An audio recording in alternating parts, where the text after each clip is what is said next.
We have approximately 9 minutes remaining. And speaking of 9, we have approximately 90 something days. 90 something days. I've lost count. It was 100 days a couple of days ago. Before Ramadan. Allahu Akbar. Before Ramadan. Now, you know what? Subhanallah, the year has literally flown by, right? And Subhanallah, we are edging closer and closer to Ramadan. I think Ramadan this year starts in March, if I remember correctly, sometime in March.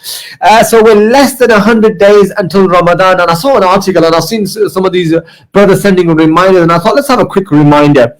Let's do a quick spiritual boost with regards to getting ready for Ramadan. Or is it too early for me to suggest that topic? Let me ask our esteemed next guest, Mufti Amjad Mohammed, founder, principal of the Islamic Seminary Darul Uloom Al-Zaytuniyya, mashallah, who we have had the privilege of having on our show before. Assalamu alaikum, Sheikh.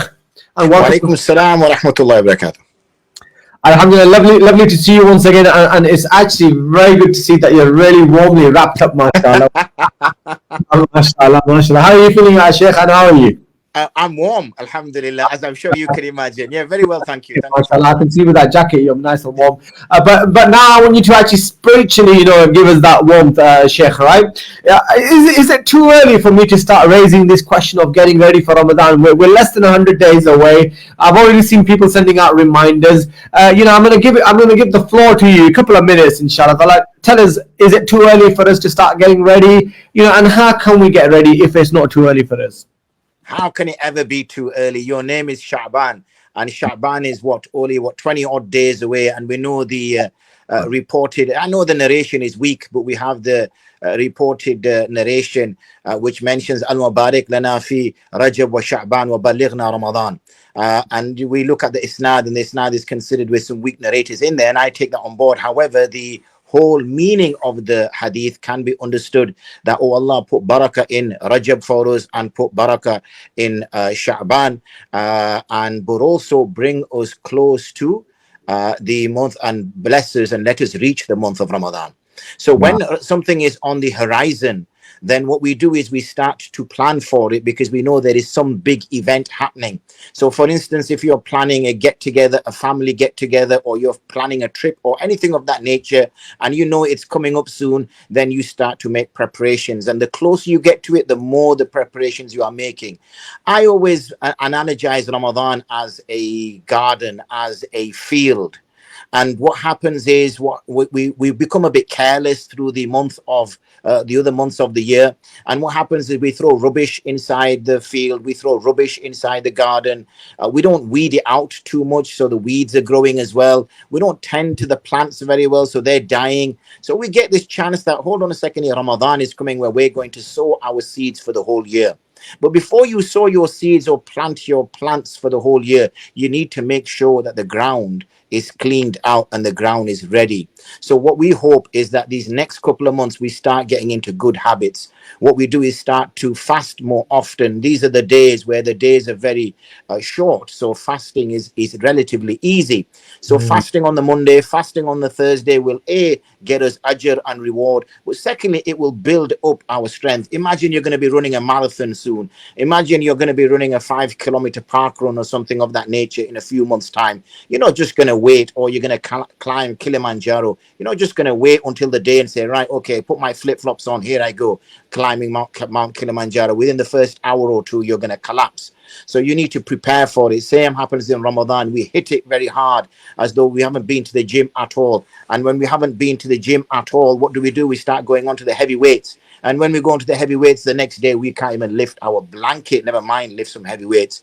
Same with Ramadan. We hit it hard. And we're there, we're stood, mashallah, in the Taraweeh. We're reciting 1 juz, 2 juz of Quran, and we're fasting all day.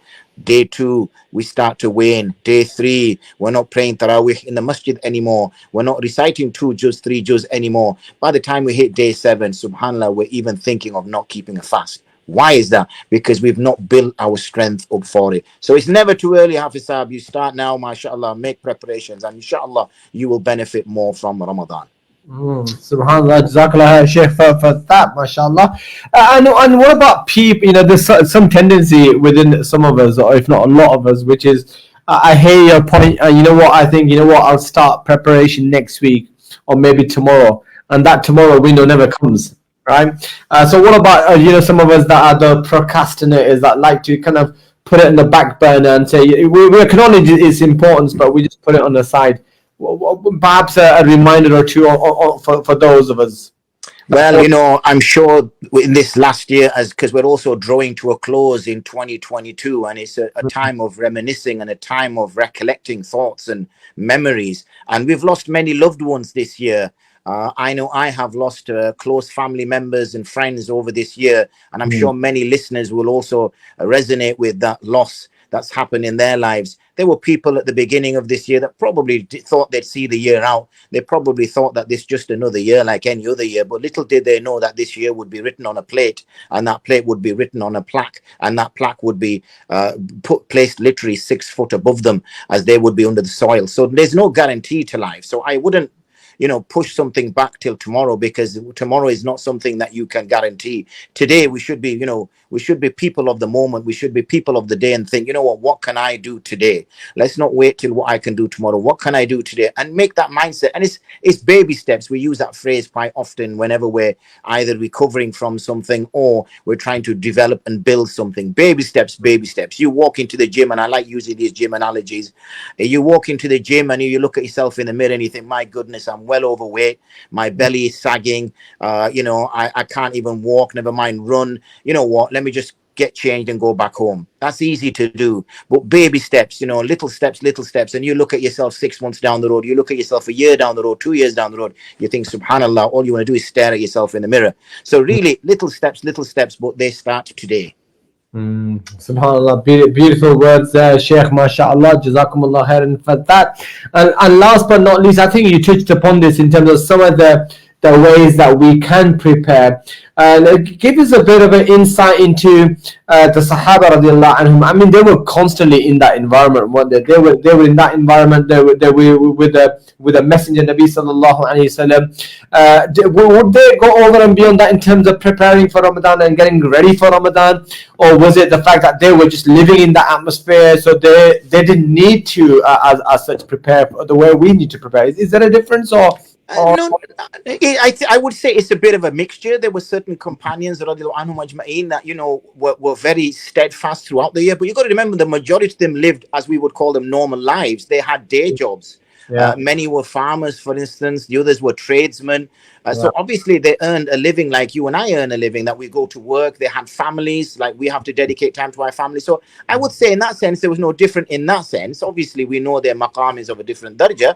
But in terms of, as in normality is in occupying their time, then the same things that occupy our time would occupy their time. The difference is they could quite quickly put themselves in a spiritual state and benefit from that pretty quickly. For us, it takes a lot, because unfortunately we gather a lot of rubbish throughout our day, throughout weeks and months, and our heart becomes darkened. And so it takes a little bit more. It's that, it's when you're not cleaning your mug that often, then getting rid of that grime takes a little bit longer. But if you're cleaning that mug often, then that grime there's no grime there to remove. So that would be the difference that they would have compared to what we would have. But there are, alhamdulillah, many people around us. I'm sure you meet them in the masjid, the buzurgs, the pious, the ulama, that are in maintaining that state throughout the year. Sheikh, Jazakallah for that quick fire spiritual boost, inshallah. But unfortunately, we've run out of time. Sheikh, Jazakallah for joining us this evening, giving us that quick fire spiritual boost.